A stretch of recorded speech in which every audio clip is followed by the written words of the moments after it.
Very symbolic. You don't need the guns. We're here. The federal government can do it for you. Just as with COVID, it's like, listen, Roe versus Wade, all things aside, you don't know what's best for your health. So we're going to shut down all the businesses because we know when we tell you to stay home, you're going to go somewhere. You're going to break the rules. So we're going to make sure you have nowhere to go. That time they don't trust you.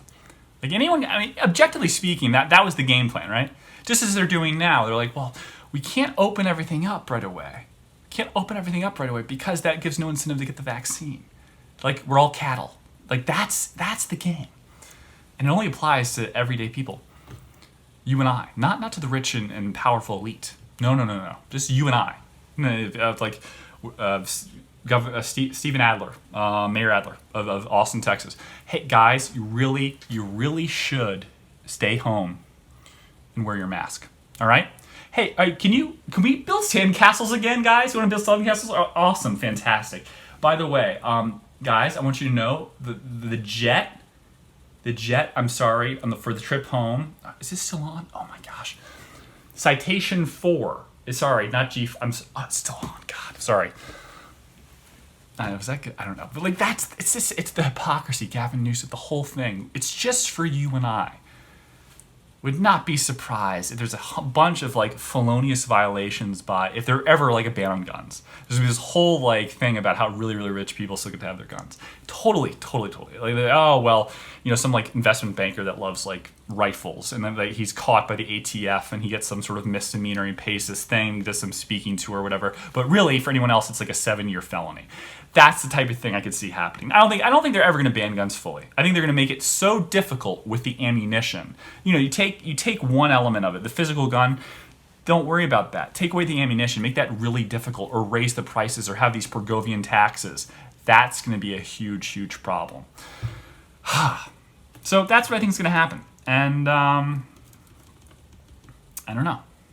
I think it'd be funny if like Schwarzenegger was president. He was worried about like, I don't know, just like specific thing like in California with like the LGBT community and guns. He's like, I don't know, there's a terrible crisis going on with the guns and the gabies. We need to stop the guns and the gabies. Oh, it's terrible what's happening. It's not Duma. And then like an intern comes in. It's like, sir, Mr. Schwarzenegger, Governor Schwarzenegger, your meat is here. Sorry. I don't know. Maybe. Federal investigators are looking into Matt Gaetz again. Trip to the Bahamas where he might have brought a bunch of girls. Or he didn't bring them. He was on the plane with them, but a medical marijuana entrepreneur named Jason Pirozzello may have been trying to buy influence through medical marijuana legislation and paid for the girls, paid for the rooms, travel expenses. But apparently for the transportation of a minor, this goes back to like the Epstein thing and the billionaires and other people that are around, where they aware these girls were underage, therefore they're liable. Same thing happens to Gaetz. This is really the funny thing about the investigation with Gaetz. It brings everything back to Epstein, like what about Bill Clinton? What about this person, that person flying his plane, Did they know these girls were underage? That's the whole thing. Now, in the case of Gaetz, it's specifically related to escorts, The girls involved in Epstein weren't exactly escorts. They were like forced into escort. They weren't like escorts ahead of time. They were like going to like, Palm Beach Catholic school? Some school in like West Palm Beach. It's like a Christian school, and like some girl picked them from there to be masseuses. People like get coerced into being prostitutes. By a guy with a ton of money for not a lot of money, like $300 a year, $400. Guy, I don't know. Value of the dollar. I guess you know that when you're a financier. I'm really into liquids. You guys know this. Coffee here, Monster energy drink, sparkling water. I should just like be sponsored by liquids, not anyone specific, because that would don't want to limit my scope of potential future endorsers. Voss. Let me do like BenBen for Voss. What is it? Swiss, Norway. Norway. I like kind of like that like Scandinavian like Voss. Because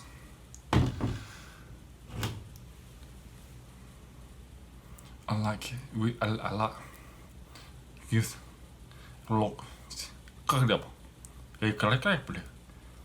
don't know any Norwegian. I got nothing. Oslo, tried like Skarsgård, Lisbeth Salander, something like that. I don't know. So attractive in that movie. What's the Rooney Mara. Just very naughty. Elizabeth Salander's lovely.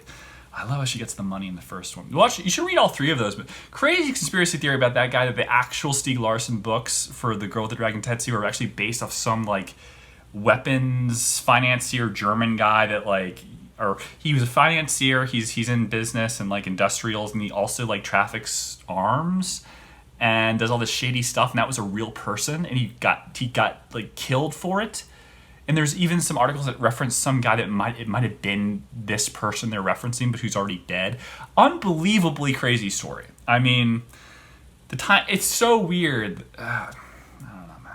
It would be also kind of cool if you want to like, if you're really into storytelling so much that you become part of your own story outside of the story you're telling. In other words, I'm going to write a book about this thing that may be true in real life, and then I'm going to like kill myself in a way with like paying someone to kill me to make it look like it's part of the conspiracy that I'm referencing inside the book.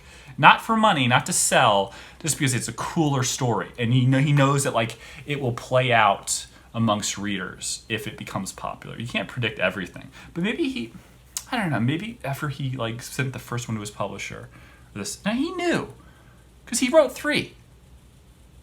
I don't know if he released them all at the same time or they were already like he did one at a time. That's weird. He like knew they were popular, so he was gonna like play the game like, if I kill myself, be extra cool because people start thinking, is this real? Like, oh, that's so. Gotta think about how he died. How did he die? Did he write all the books and then release them one by one? But he died like early on in the release state, so every subsequent book after the first one he was already dead, and then people started like coming up with this conspiracy, and he wanted that to happen, but it wasn't true. He paid some like, I don't know, French guy like named Jean-Luc to like poison his drink, and then they realized it was arsenic, and it's weird, and like then no one has any idea like because his death's suspicious, I think, also in terms. It wasn't arsenic, obviously, that's a little too on the nose, but something. Sorry I'm going on a tangent. You know me with tangents. This is what I do. It's part of my thing. But yeah, this Gaetz guy, I mean,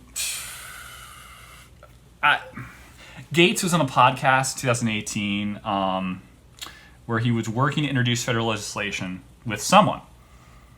Or that he talked about this. He told Ganjapreneur that Gaetz was working to introduce federal legislation that would boost medical research of cannabis. Interesting. Gaetz is really rich, though. So his family is. So you buy him for influence, or maybe you have the position of market share in terms of your political position, so you accept funds from people like him. I don't know, man. Maybe that's what it is. I don't know. It's very strange. I don't know what to make of it. I know he's guilty of something. You don't. The former federal prosecutor that's involved in that, Kemp, that's trying to extort him, it says, oh no, actually asked his dad, Gaetz' dad, for the money to go get this former DOJ guy that was thought to be dead, but he's captured by people in Iran. It's some crazy story. And he's like, oh, the father misinterpreted me. It wasn't extortion. It was just asking for the money to have like a, I don't know, like proof of life type deal, that Russell Crowe movie with Meg Ryan, where Meg Ryan's husband has been captured by like the IRA. What were one of the factions? And it was a fake acronym of the groups that are in South America. The paratrooper. Anyway, and then Russell Crowe sleeps with Meg Ryan. Interesting. But he goes and saves the guy's life, her husband, who's been captured.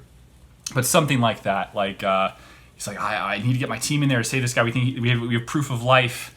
And he's like, are you trying to extort me? Because there's some relationship to the investigation of you have no leverage unless your son actually did sleep with some 18-year-old girl. It doesn't follow. Like, that's the thing. It's like, oh well, it's unintentional, or no, there's something. You can't extort. There's no way you can extort someone without leverage. So I don't know. No one seems to be putting that together on TV. I don't know why. That's like the most obvious thing in the world. There's obviously truth to this whole story. That's the whole thing. No one talks about that. It's like, well, this is stories that's weirder and weirder. Well, let's just break it down to brass tacks. You don't extort someone without some evidence or some proof that he did something wrong. Otherwise, you have no leverage. Period.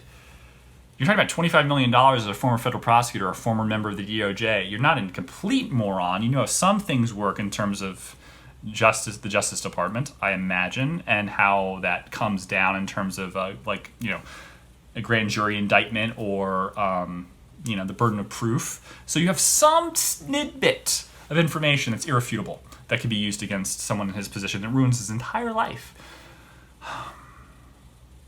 Yeah. God, it's such a weird story. He looks like Dan Aykroyd and Mel Kiper from ESPN. Just that hair, man. Those eyes. He looks like such a greaseball, like just like, I don't know, like a coked out, like, I am going to get a water slide, some KY jelly, and I'm going to do lines all night long. Oh my God, it's going to be the best. And then Cynthia's going to come in, and her stepsister, oh my God, they look so similar. It's like twins. I just feel like he's that guy. I don't know. Everyone's that guy, I guess. It's just, you can't, sometimes. Not like on the weekends. But you can't be that guy, like, all the time. Mm-mm.